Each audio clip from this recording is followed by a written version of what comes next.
आज के इस सेशन में हम लोग सीखेंगे कि प्रकाश पुंज क्या है।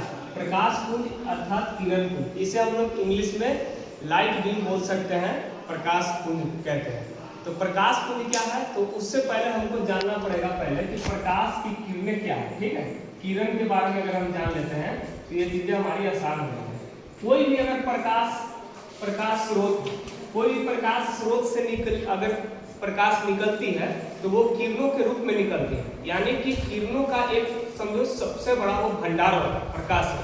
तो वहां पर किसी प्रकाश का सबसे छोटे यूनिट को हम प्रकाश की किरण कह सकते हैं, यानी कहते हैं। तो हम लिखेंगे या बोल सकते हैं कि किसी प्रकाश स्रोत से निकले हुए प्रकाश के बहुत बड़े हिस्से का सबसे छोटा हिस्सा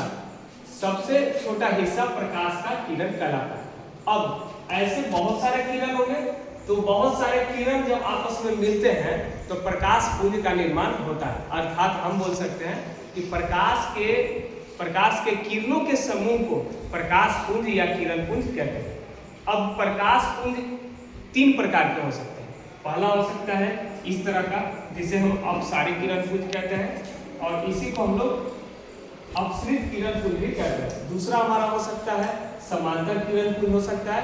तीसरा हमारा हो सकता है अभिसारी किरण पुंज या संसृत बोला जाता है, संसृत किरण पुंज भी इसको हम कह सकते हैं। अब है क्या, इसके बारे में थोड़ी हम चर्चा करें।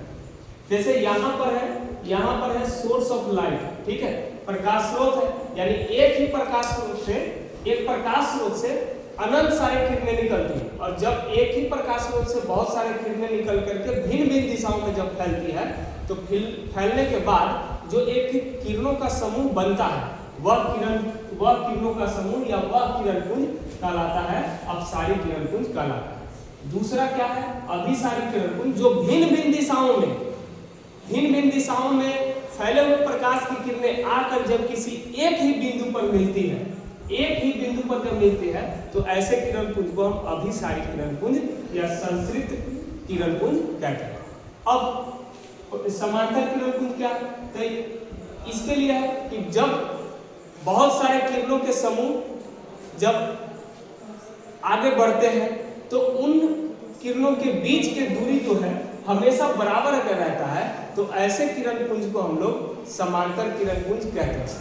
ठीक है, तो ये हमारा हो गया समांतर किरण पुंज, अपसारी किरण पुंज, अभिसारी किरण पुंज क्या है। अब जैसे इन दोनों के बीच क्या डिफरेंस होता है, इस चीजों को देख लेते हैं। जैसे यहाँ पर जब दो किरणों को अगर हम लेकर अगर चलते हैं, किन्हीं दो किरणों के बीच की दूरी अगर समय और स्थितियों के हिसाब से धीरे धीरे बढ़ता है, जैसे यहाँ पर आप देखिए इन्हीं दो किरणों के बीच की दूरी यहाँ पर क्या है, थोड़ा है, आगे बढ़ा इतना हुआ, आगे बढ़ा इतना हो गया, आगे बढ़ा इतना हुआ, आगे और ये बढ़ता जाएगा, तो इनके बीच की दूरियां क्या होती जा रही है, बढ़ते जा रही है, फैलता जा रहा है, दोनों किरण के बीच का जो गैपिंग है वो बढ़ता जा रहा है।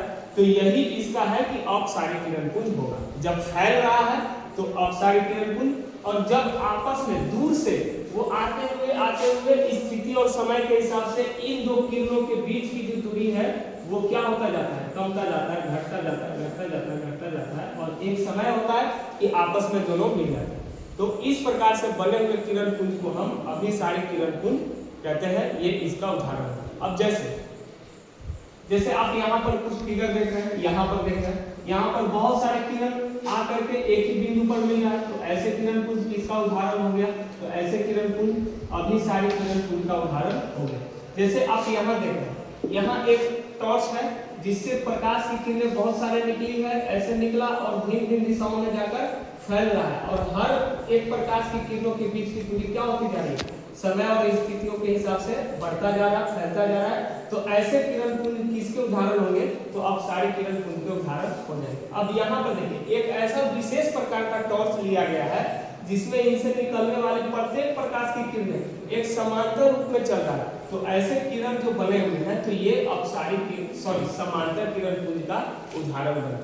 अब इसमें से एक क्वेश्चन आता है, बहुत बार ऐसा पूछा गया है कि जब सूर्य के प्रकाश, मतलब सूर्य तो हमसे बहुत काफी दूर है, तो ऐसे मानकर हम चलते हैं कि सूर्य अनंत दूरी पर है, तो वहां से जब प्रकाश की किरणें पृथ्वी तक पहुंचती है तो वो किस किरण पुंज के रूप में हमें पृथ्वी तक पहुंचता हुआ मिलता है या नजर आता है, तो इसका उदाहरण होगा समांतर किरण पुंज।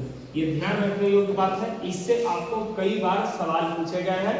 और ये किरण पुंज एक छोटा सा हिस्सा हुआ साइंस के, फिजिक्स का, ऑप्टिक्स में पढ़ना है आपको।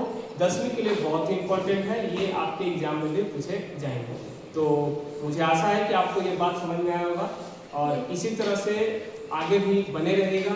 नेक्स्ट और वीडियो हम लेकर आएंगे इस पर संबंधित। तब तक के लिए वीडियो को देखने के लिए थैंक यू, धन्यवाद, जय हिंद।